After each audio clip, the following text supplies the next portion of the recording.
paket 1 pilihan ganda kompleksnya. Manakah pernyataan berikut termasuk dalam ancaman ideologi? Berarti kalian lihat dulu mana yang ideologi. Di sini dikatakan bahwa jawaban bisa lebih dari 1. Penyebaran konten liberal. Liberal itu termasuk dalam ideologi. Munculnya simbol komunisme termasuk dalam ancaman. Rendahnya literasi ideologi di kalangan pemuda ini masuk dalam hambatan. Jadi dia menghambat ideologi Pancasila berkembang kayak gitu. Gerakan sekularisme kampus jelas itu adalah ancaman. Penyebaran hoax tentang Pancasila tentang itu juga ancaman. Jadi A, B, D, E yang benar. Oke. Kita lanjutkan ke sini. Pasangkan bentuk ATHG berikut ini dengan contoh kasus yang sesuai. Kita mulai dari ancaman. Dimana dia contoh kasus yang sesuai, dia masuk dalam ancamannya penyebaran paham ekstrem di media sosial. Jadi ini mengancam Pancasila. Ya, bukan mengganggu. Kalau mengganggu itu lebih dari dalamnya sendiri, itu mengganggu. Tantangannya sekarang, tantangan dalam bidang ekonomi ya, revolusi industri 4.0. Jadi tantangan itu adalah kayak suatu peristiwa yang membuat bidang yang dituju itu bukan merasa tertantang, tetapi lebih ke sebuah problem baru. Revolusi industri itu bukan masuk dalam sebuah problem dalam bidang ekonomi ya, masalah. Kemudian hambatan, rendahnya kualitas legislator. Ini dalam bidang politik.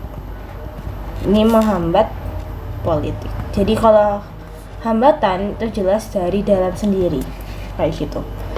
Gangguan, nih, konflik kasus, gangguan dari dalam. Jadi kayak suatu hal yang mengganggu ketentraman yang sudah ada, seperti itu. Oke, kita masuk ke nomor 13. ATHG bidang pertahanan dan keamanan. Kita lihat serangan cyber, jelas dia termasuk pertahanan dan keamanan. Konflik antar suku di Papua itu kalau dia antar suku maka maksudnya ke dalam sosial budaya. Pengungkapan jaringan spionase, betul. Spionase itu mata-mata ya. Harga emas itu adalah ekonomi ya. Aksi teror di tempat ibadah jelas pertahanan dan keamanan. Jadi jawabannya A, C, E. Berikutnya di sini bidang ATHG dengan solusinya.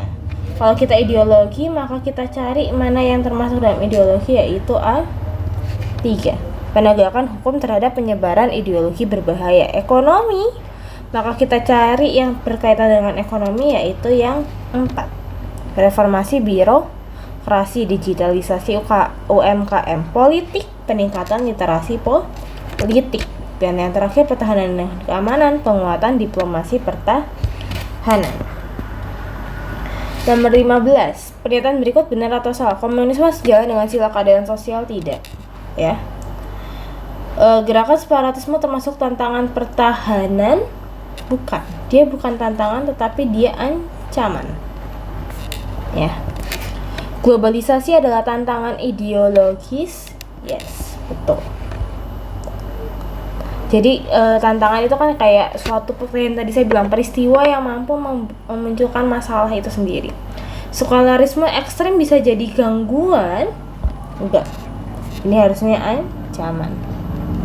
Agresi militer adalah ancaman? Betul. Jadi jawabannya adalah yang benar C, itu betul. S, B, ya.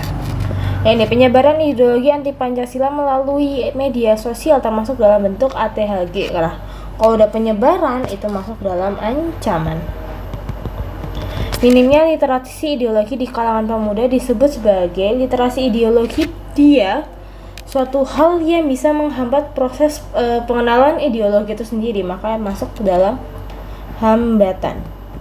Pandemi COVID melumpuhkan sektor ekonomi, tergolong sebagai, dia juga melumpuhkan, menghambat proses ekonomi, masuk ke dalam hambatan. Gerakan yang menolak aktivitas keagamaan di kampus termasuk dalam kategori. Nah, kalau dia gerakan menolak, ini kan suatu konflik udah di dalam atau dalam gangguan, seperti halnya demo dan kawan-kawannya. Tuduhan terhadap ketidaknetralan KPU, maka ini adalah tantangan.